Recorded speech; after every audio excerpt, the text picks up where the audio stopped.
Today we talk about Book 1 of Plato's Republic. First, some introductory notes. In the Republic, Plato aims to present a portrait of the philosopher and his philosophical activity. Keep in mind that philosophers did not exist prior to ancient Greece. The word was invented by the Greeks. So, it was a kind of reality that was coming into being and needed to be defined. In the Republic, Plato aimed to define what it means to be an authentic philosopher. The main project, however, is to hunt down justice and define it. He is not interested in conventional, localized meanings of the term, justice here and now or then and there. Rather, through logic, he aims to extract the essence of justice across all particular conventional settings. This is obviously a major project, and it will take a lot of time and work to accomplish this. Once he's defined justice, he will then try to say which life is preferable, the life with the quality or the life without the quality. And along the way, we will talk about his theory of metaphysics, the idea that there are realities that exist outside of space and time. This is also known as Plato's theory of forms. You might Google it to see what you can find out in advance. Okay, in the Republic, the setting. They're at a party. Now, this is interesting. The hunt for justice takes place outside of the city walls. If we were looking for justice, we might naively think to look to Beacon Hill or Washington, where the laws of justice are both legislated and interpreted. However, Plato does not set the hunt for justice where you would expect it to be set, inside the walls of Athens. Rather, this takes place at a dinner party outside the city walls. This suggests that when Plato finally does define what justice is, it is going to be a non-conventional definition, one that is outside the localized meanings of Athens. They end up at a dinner party, and the first person he ends up talking to's name is Cephalus.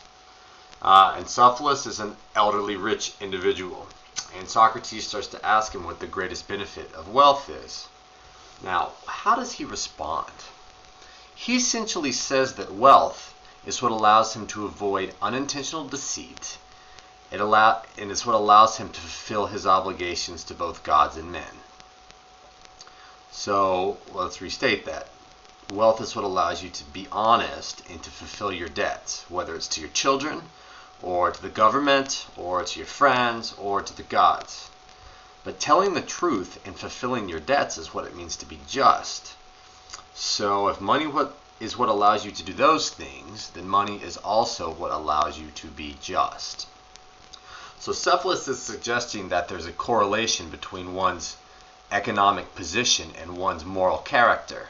That if you are wealthy, you will not need to commit unjust acts to secure your piece of the pie.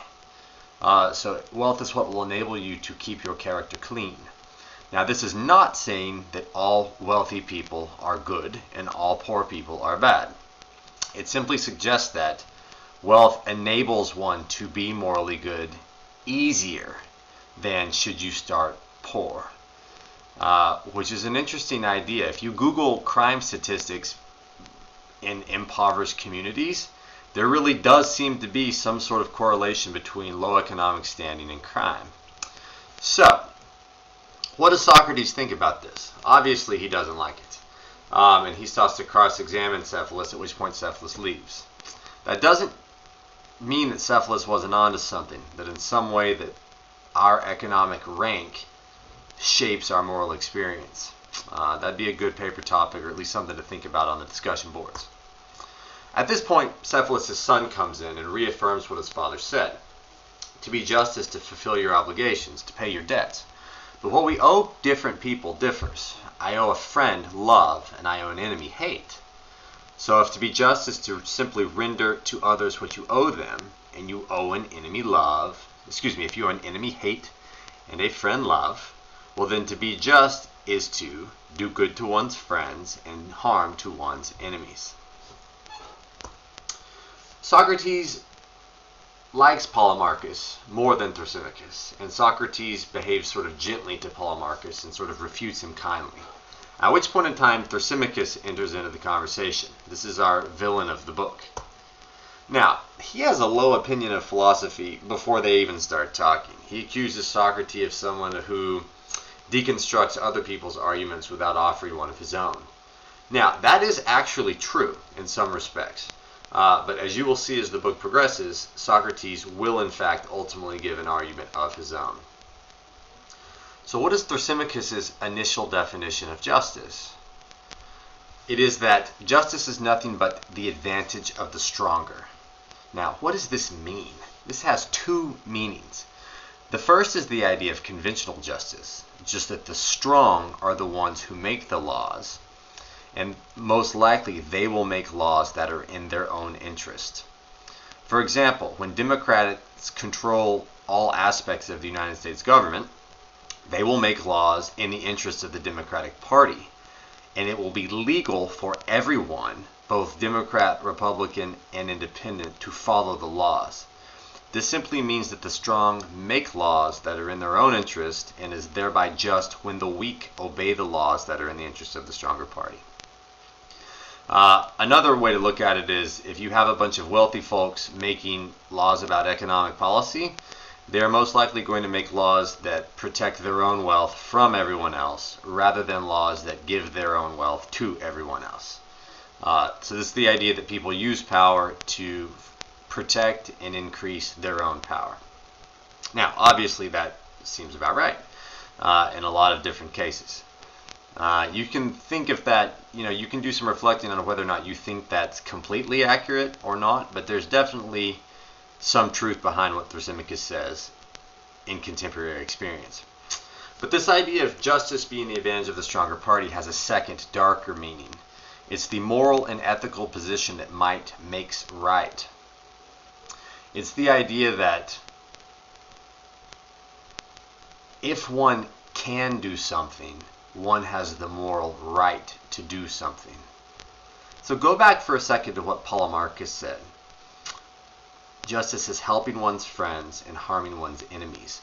This means that should it be necessary for me to steal from your child to feed mine, I would actually be justified in doing so, because I measure actions in terms of just and unjust in reference to how they advance the interest of my own family. In order to say that Polemarchus was wrong, Socrates will have to have an appeal to a higher form of moral authority other than the private family. Now, in this particular argument with Thrasymachus, where he says that justice is the advantage of the stronger party, for Socrates to show that Thrasymachus is wrong, ultimately, he will have to appeal to a higher moral authority than power. One that says, even though you can do something, that doesn't mean you have the moral right to. This is going to be a hard argument for Socrates to make.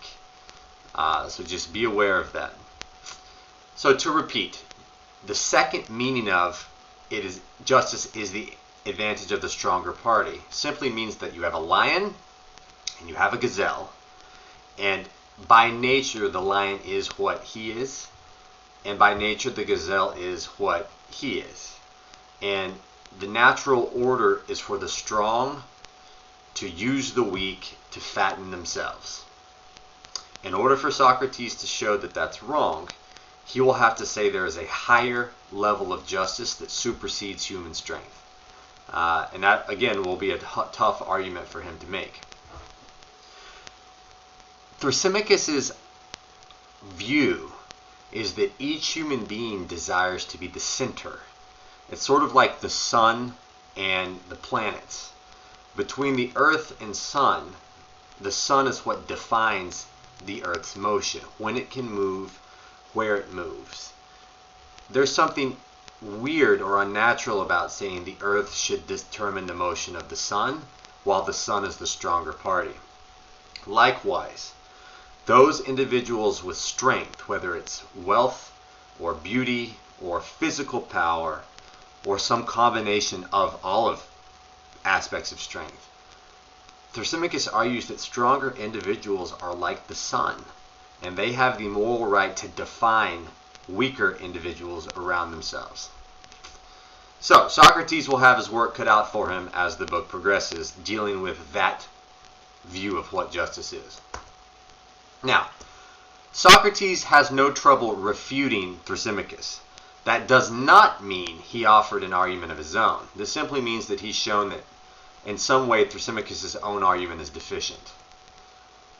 So, to refute is to show that your opponent's viewpoint is internally inconsistent.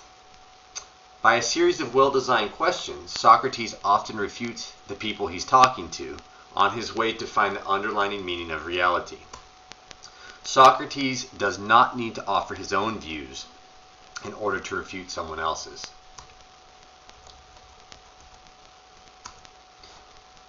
Socrates has no trouble refuting Thrasymachus' first definition. The refutation is as follows. Justice is the advantage of the stronger, and the strong make laws, and it's just to obey them. However, sometimes the strong are ignorant and make laws that are not in its advantage that people obey.